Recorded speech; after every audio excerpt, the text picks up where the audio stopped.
Okay, as we start this one, let's start out by saying we have this vector, and let's call it u. Now, I want to assume something about u. I want to assume it's a unit vector. What does that mean?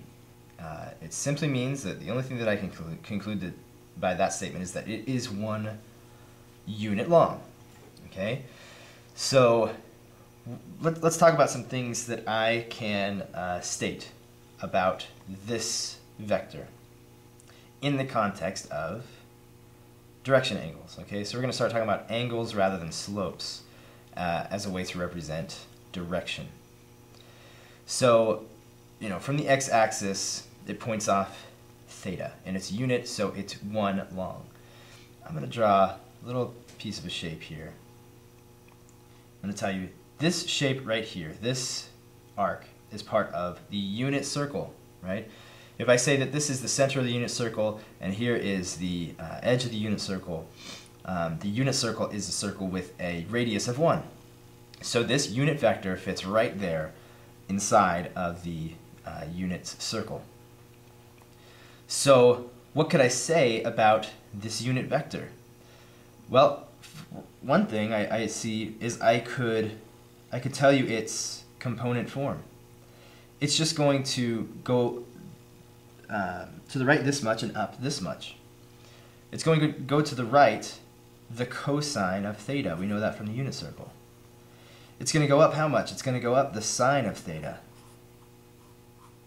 Okay, that's something that I know about this unit vector.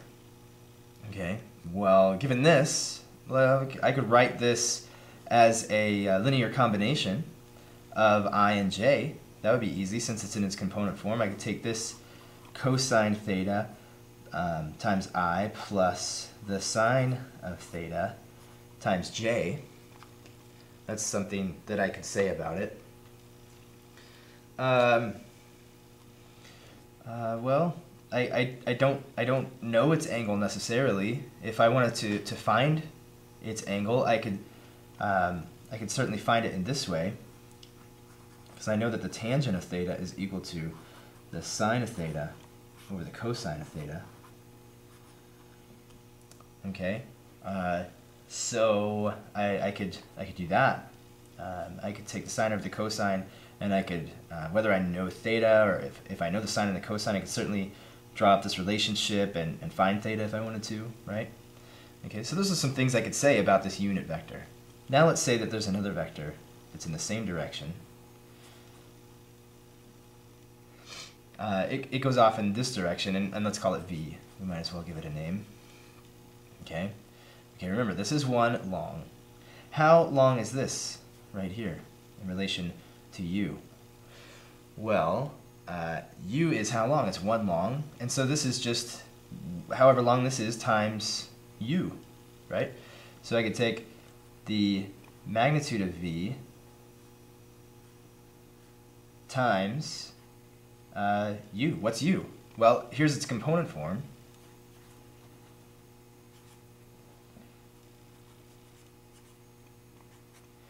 So this is v.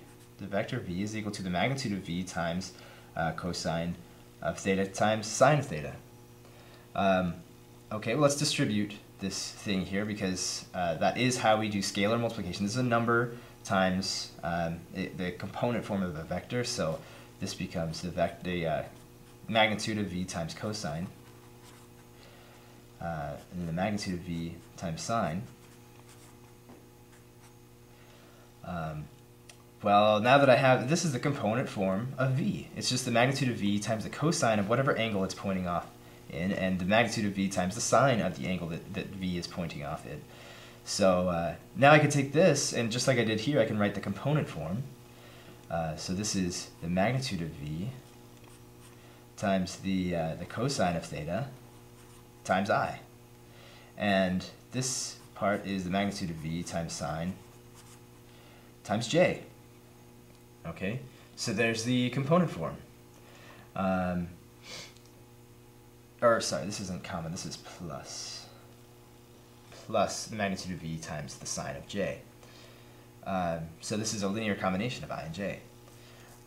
Based on that, what other kinds of things could I say? Well, pardon me. Let's see. I could draw this relationship again, and I could say that the tangent of theta is equal to the sine of theta over the cosine of theta. Okay. Well, you know, I could draw it from this relationship, or I could just say multiply both numerator and denominator by the magnitude of v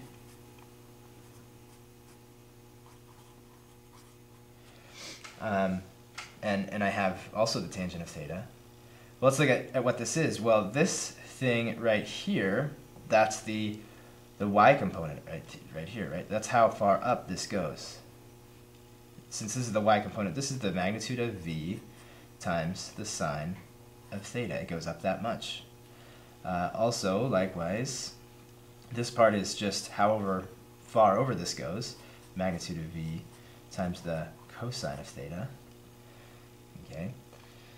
So if I know this vector, I can conclude all sorts of things about this thing. I can draw relationships between its sides, you know, especially if I view this as a triangle here.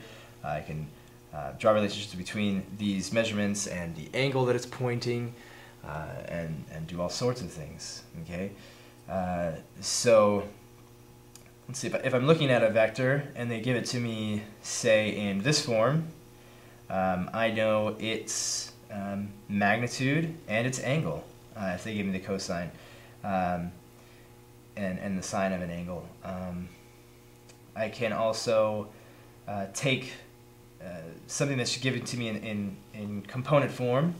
It just tells me like it's 3, 4, and I know that then 4 is the magnitude of v times sine, and so forth. So let's do some example problems and use all of this stuff, put it to work.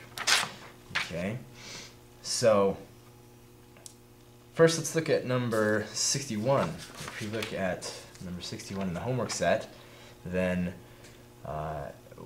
what it wants us to do is find the magnitude and direction angle of this vector. So 5 times the cosine of 30 degrees times I plus, so we're multiplying this linear combination by 5 times the sine of 30 degrees times j.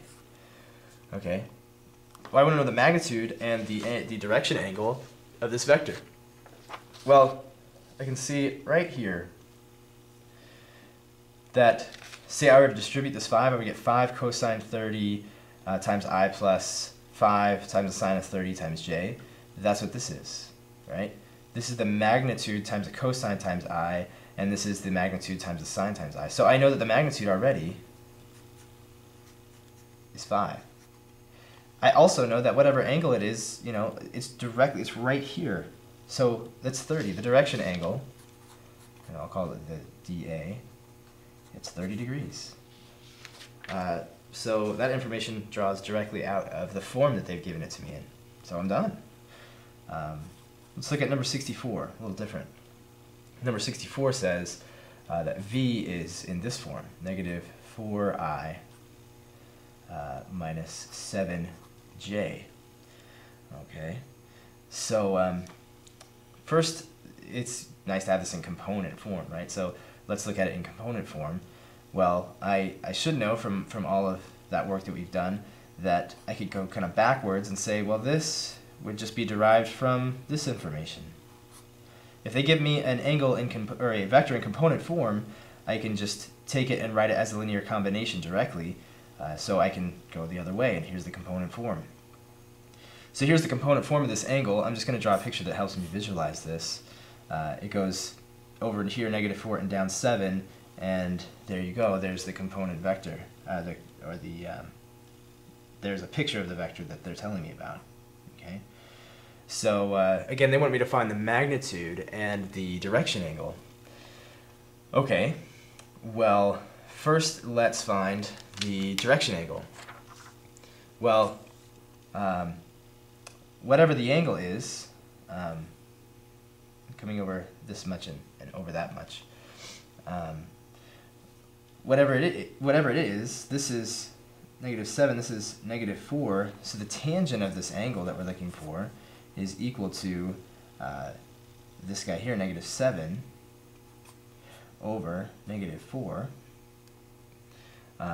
So theta is equal to the inverse tangent of -7 over -4. Okay, that's going to be a positive. Just going to get my calculator. The inverse tangent of 7 over 4. Okay. Now this is a bit of the tricky part. This tells me that this is 60 degrees, so 60.26 degrees. Is that right? No, it can't be right, because 60.26 degrees is up here in the first quadrant, right? So I have a problem. That is not this angle.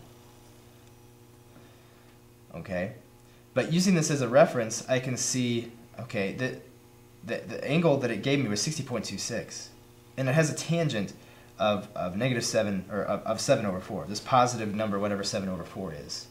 Well, this is the angle over here that has the same tangent. Okay, it has, if this is -4 over -7, or if this is -4, -7, this must be 4, 7, right? This is like mirrored right over. This is just 180 degrees away. So I can take this little guy at 180 degrees, and that's the angle that I want. So my theta is equal to 60.26 degrees plus 180 degrees, and that is 240.26 degrees. Okay?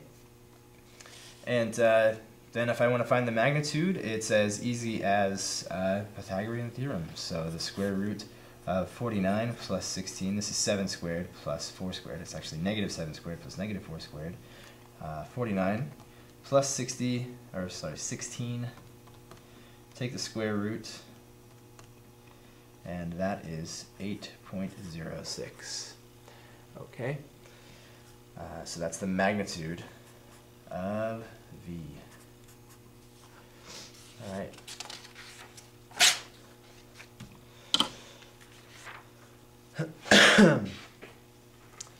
So, let's see.